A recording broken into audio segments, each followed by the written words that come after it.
ऊष्मा चालन।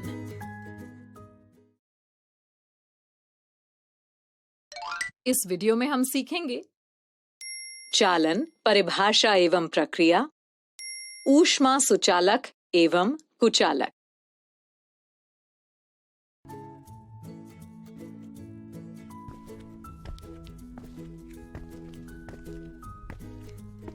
अरे खोजी क्या हुआ, यहाँ क्यों खड़े हो? दीदी, आज मौसम ठंडा है और मुझे भी ठंड लग रही है, इसलिए यहाँ आग के पास खड़ा होकर थोड़ी गर्माहट ले रहा हूँ। ओहो, तो ये बात है। अब सवाली के मन में क्या सवाल आ रहा है? दीदी, मैं ये सोच रही थी कि इस आग की गर्माहट तो यहाँ तक महसूस हो रही है, पर जब हम खाना बनाते हैं तो बर्तन की गर्माहट तो इतनी दूर तक महसूस नहीं होती, लेकिन गलती से बर्तन को छू लेने पर वो इतना गर्म होता है कि हाथ भी जल जाते हैं। ऐसा क्यों होता है दीदी? ठीक कहा सवाली, लेकिन तुम सब ने इस बात पर भी अवश्य ध्यान दिया होगा कि जब हम बर्तन को आग से हटा लेते हैं तो थोड़ी देर बाद वो पुनः ठंडा भी हो जाता है ना? हाँ दीदी, ऐसा क्यों होता है, बताइए ना। जरूर बच्चों, चलो कक्षा में आराम से बैठकर इस बारे में समझेंगे, ठीक है?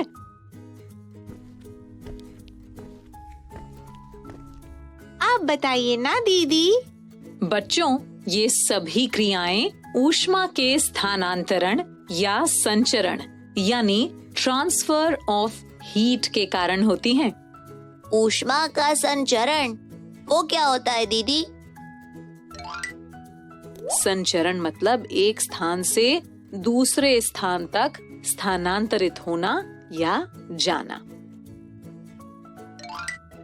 तो ऊष्मा संचरण का मतलब हुआ ऊष्मा का एक स्थान से दूसरे स्थान तक जाना। है? ऊष्मा भी एक स्थान से दूसरे स्थान तक चलती है? हमने तो ऊष्मा को चलते हुए नहीं देखा दीदी। सवाली, याद है ना, मैंने बताया था कि ऊष्मा तो एक प्रकार की ऊर्जा है और ऊर्जा दिखाई नहीं देती बल्कि महसूस की जाती है। ओह! बच्चों, ऊष्मा एक स्थान से दूसरे स्थान तक 3 प्रकार से संचरण करती है। सच में दीदी? वे कौन कौन से प्रकार हैं? ऊष्मा संचरण के 3 प्रकार हैं। चालन यानी कंडक्शन, संवहन यानी कन्वेक्शन और विकिरण यानी रेडिएशन। चालन, संवहन और बिल्कुल सही। सबसे पहले ऊष्मा चालन यानी हीट कंडक्शन की प्रक्रिया को समझते हैं। जैसा कि तुमने अभी कहा कि जब किसी धातु के बर्तन को आग के ऊपर रखा जाता है तो वो गर्म हो जाता है ना? ये ऊष्मा के चालन द्वारा संचरण करने का एक उदाहरण है। ओह, पर चालन द्वारा ऊष्मा का संचरण होता कैसे है दीदी? बच्चों, ये तो तुम जानते ही हो कि सभी वस्तुएं अणुओं से मिलकर बनती हैं, है ना? और तुम्हें ये भी याद होगा कि ठोसों के अणु एक दूसरे से बिल्कुल पास पास चिपके हुए होते हैं। जी दीदी। तो जब हम किसी धातु की वस्तु को गर्म करते हैं तो सबसे पहले ऊष्मा उन अणुओं तक जाती है, यानी संचरण करती है, जो ऊष्मा स्रोत जैसे आग के सीधे संपर्क में होते हैं। ऊष्मा पाकर इन अणुओं की ऊर्जा बहुत अधिक बढ़ जाती है और ये अपने स्थान पर ही जोर जोर से कंपन करने लगते हैं। इस प्रकार इन अणुओं की अधिक ऊर्जा उनके संपर्क में रहने वाले अन्य अणुओं में संचारित हो जाती है और वे भी और अधिक तेजी से कंपन करने लगते हैं। इस प्रक्रिया द्वारा बर्तन के सभी अणुओं तक ऊष्मा ऊर्जा का संचरण हो जाता है और बर्तन गर्म हो जाता है। ओह, तभी आग पर रखने पर बर्तन पहले नीचे से गर्म होता है और फिर धीरे धीरे ऊपर तक गर्म हो जाता है ना दीदी? ठीक कहा सवाली। बच्चों, ये बात ध्यान रखना कि चालन की प्रक्रिया में वस्तु के अणु स्वयं एक स्थान से दूसरे स्थान तक चलकर नहीं जाते, यानी विस्थापित नहीं होते, बल्कि कंपन के कारण केवल ऊष्मा ऊर्जा संचरण करती है। समझे? जी दीदी। चालन की प्रक्रिया को सिद्ध करने के लिए जब हम किसी धातु जैसे लोहे की छड़ पर मोम की सहायता से कुछ कीलों को लटकाते हैं तथा छड़ को एक कोने से गर्म करते हैं, तो कुछ समय बाद एक एक करके सभी कीलें गिरने लगती हैं। हाँ दीदी, पर ऐसा क्यों होता है? ऐसा इसलिए होता है क्योंकि सबसे पहले लोहे की छड़ के वे अणु ऊष्मा ऊर्जा प्राप्त करते हैं जो लौ के सीधे संपर्क में आते हैं। वे कंपन के रूप में ऊर्जा को अपने अगले अणुओं में स्थानांतरित करते हैं। इस प्रकार जब ऊष्मा ऊर्जा आगे बढ़ती है तो वो सबसे पहले मुक्त सिरे के सबसे समीप लगे मोम तक पहुंचती है। गर्म होकर मोम पिघल जाती है और कील नीचे गिर जाती है। इसी प्रकार बाकी की कीलें भी एक एक करके नीचे गिर जाती हैं। ऊष्मा ऊर्जा मोमबत्ती यानी ऊर्जा स्रोत से चलकर छड़ के अन्य सिरे तक संचरण करती है।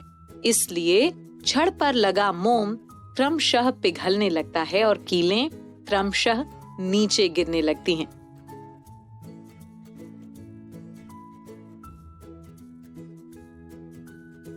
समझे बच्चों? हाँ दीदी। दीदी, चालन की प्रक्रिया तो समझ आ गई, पर लकड़ी को आग पर रखने से तो वो दूसरे छोर से गर्म नहीं होती, बल्कि उसमें तो स्वयं ही आग लग जाती है। ऐसा क्यों?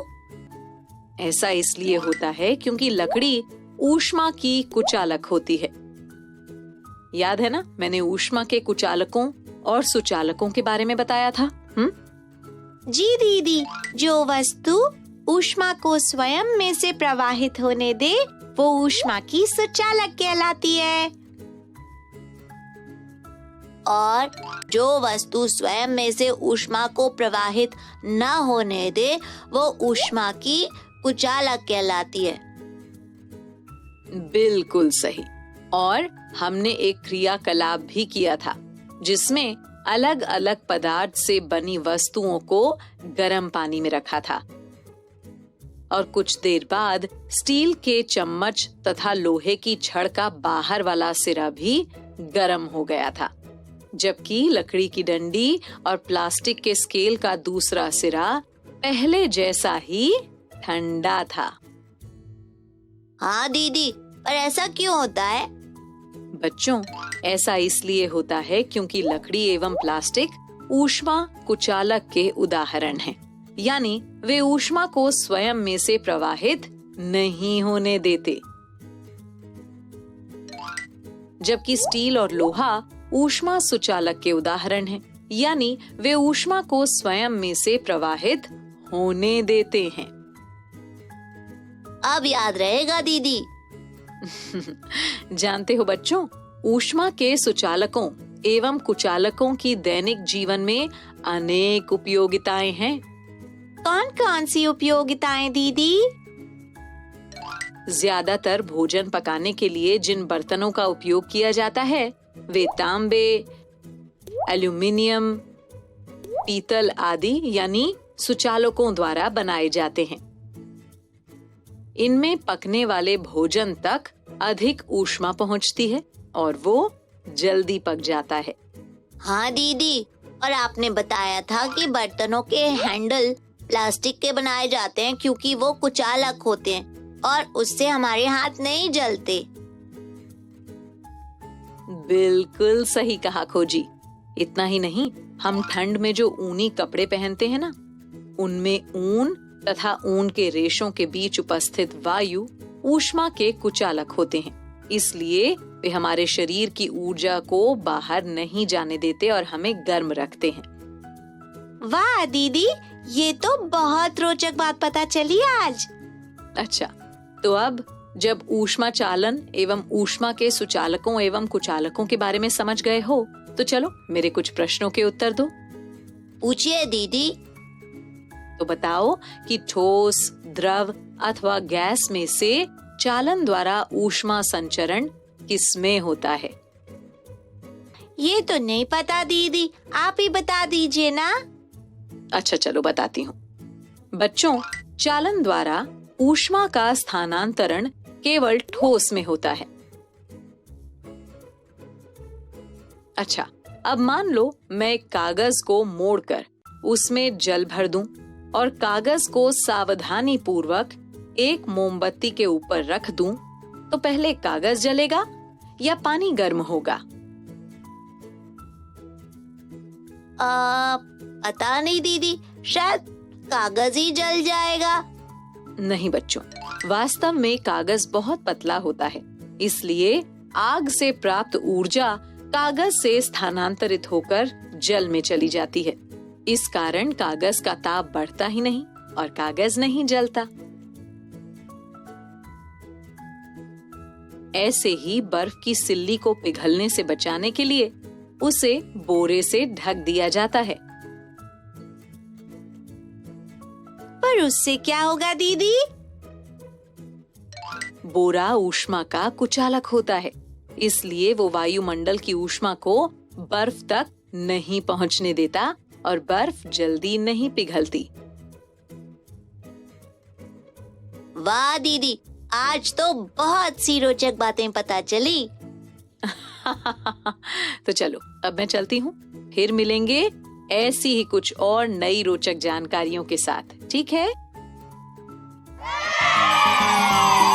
ओके बच्चों, बाय बाय बाय। बच्चों, अब मैं जाती हूँ, कल फिर मिलने आती हूँ। इंग्लिश में अब होंगी बातें, मैथ सीखेंगे हंसते गाते। पहेली, किस्से और कहानी सुनना अब तुम मेरी जुबानी। बात बड़ी है सीधी सीधी, मैं हूँ आपकी संपर्क दीदी। आपको ये वीडियो देखकर मजा आया ना? अगर आप इस वीडियो से संबंधित अन्य संसाधन जैसे कि अन्य वीडियो, गतिविधियां, क्विज इत्यादि देखना चाहते हैं तो अभी डाउनलोड करें संपर्क स्मार्ट शाला मोबाइल एप्लीकेशन। और हाँ, अगर आपको ये वीडियो अच्छा लगा हो तो इसे जरूर लाइक करें। और भी नए नए वीडियोस देखने के लिए सब्सक्राइब बटन पर क्लिक करना न भूलें। मिलते हैं बहुत जल्द YouTube और संपर्क स्मार्ट शाला ऐप पर।